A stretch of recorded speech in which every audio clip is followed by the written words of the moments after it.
Hey guys, what's up? Welcome back to the channel. Apologies, I haven't done any videos on the RAAW Jibb. Getting one done for you now to give you an update on what's going on. So I had that Jibb for about a year. Absolutely loved the bike. Not too much maintenance to do on it. Though I guess over the year what I found is I was pushing my riding, doing steeper stuff, and just wanted a little bit more. So about a month ago or a couple months ago, I put it up for sale and sold it, and replaced it with this. This is the RAAW Madonna. So it's the big brother to the Jibb. Reasons why, I suppose I found, on the Jibb it is trail oriented. So I'm 6'3", 6'4". The reach it felt pretty good, but I felt like it could have been a little bit longer. This Madonna gives you an extra 10 mil. Also with a 170 fork, you get obviously kind of a higher stack. So I'm hoping I can reduce the number of spaces and kind of gain some of that reach back. So I was kind of maxing out the spaces and had a pretty high rise bar on the Jibb. The Jibb was a little bit steeper, 65.5 head tube angle. This is 64.5.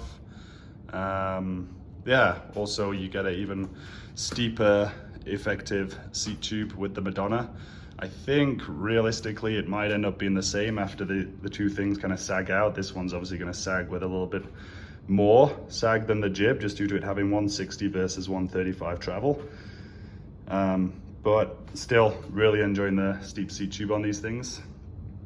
I just got the frame today, so it's just going to get built up pretty soon.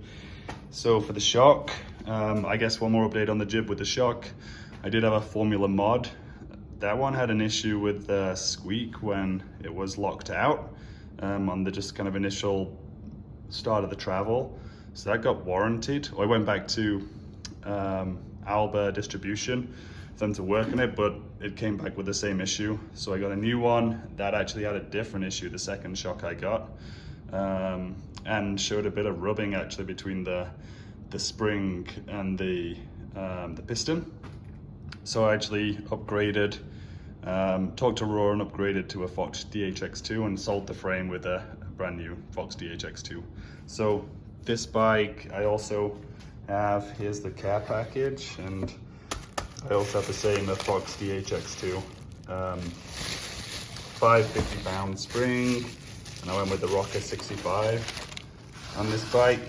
So there she is. Nice bright orange, and it does have kind of firm switch there, so it doesn't lock out, but you can firm up the spring for kind of fire roads, things like that. I also went with the Cane Creek Hellbender 70 headset. I didn't go with the A-Cross. I actually really did not get on with the A-Cross on the Jibb. It was creaky, kind of almost from day one, and yeah, took a lot of cleaning, a lot of maintenance to keep the headset creak free.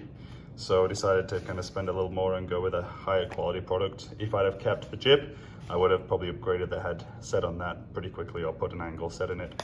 But as it stands, pretty excited to rock the Cane Creek Hellbender 70 here. This is the rest of the care package you get from RAAW.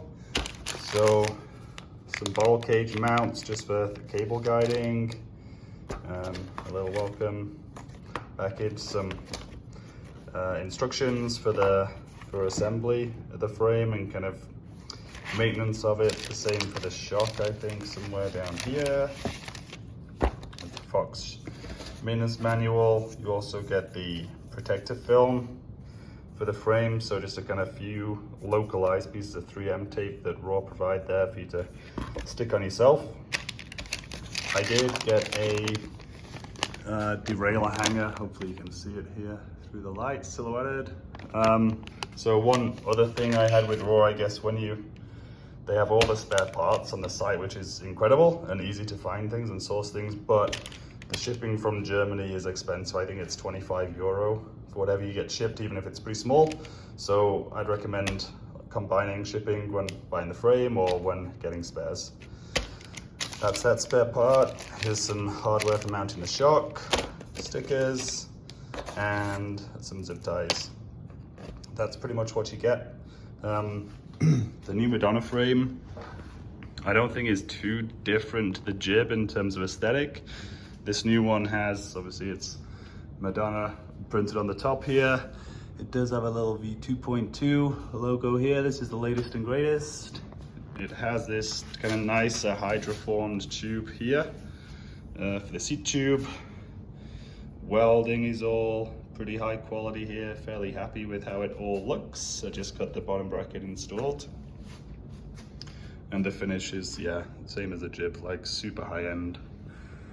And didn't have any issues with the finish on the Jibb. It looked as good as day one when I sold it. In terms of components, all the same parts are going on. I did upgrade my Fox 36, or change out the air can, so it's now a 170.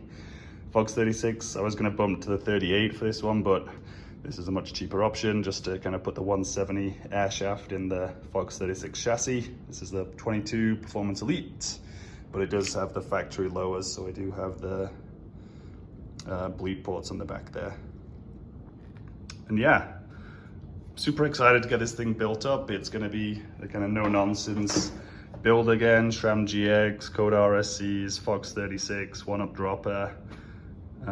Yeah, I think it's gonna look fantastic, gonna ride hopefully better than the Jibb. I just wanted a little bit more from the Jibb after starting to ride some kind of steeper trails and just wanting something that could smooth out the trails a bit more. I found the Jibb, if you're riding it on anything loamy, it did feel fantastic.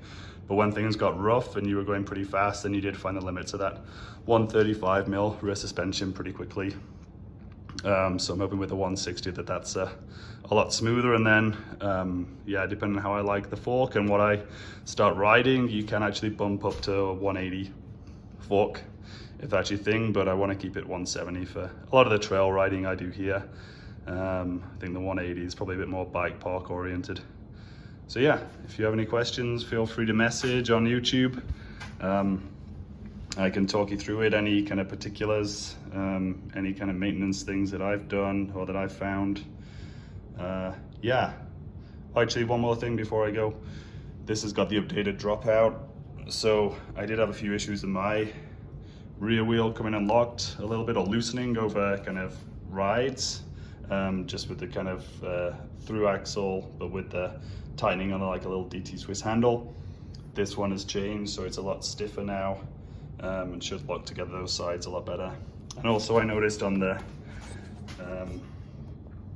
for the seat post where the clamp connects here, there's actually two vertical slots here to clamp down. So I guess maybe, I don't know if they're having warranty issues or they just kind of changed that as a need to finish. It's just a little cap that they send with shipping. But there you go, you can kind of see those two slots here and here. All right, I think that's it. Thanks for listening. And yeah, hit me up with any questions.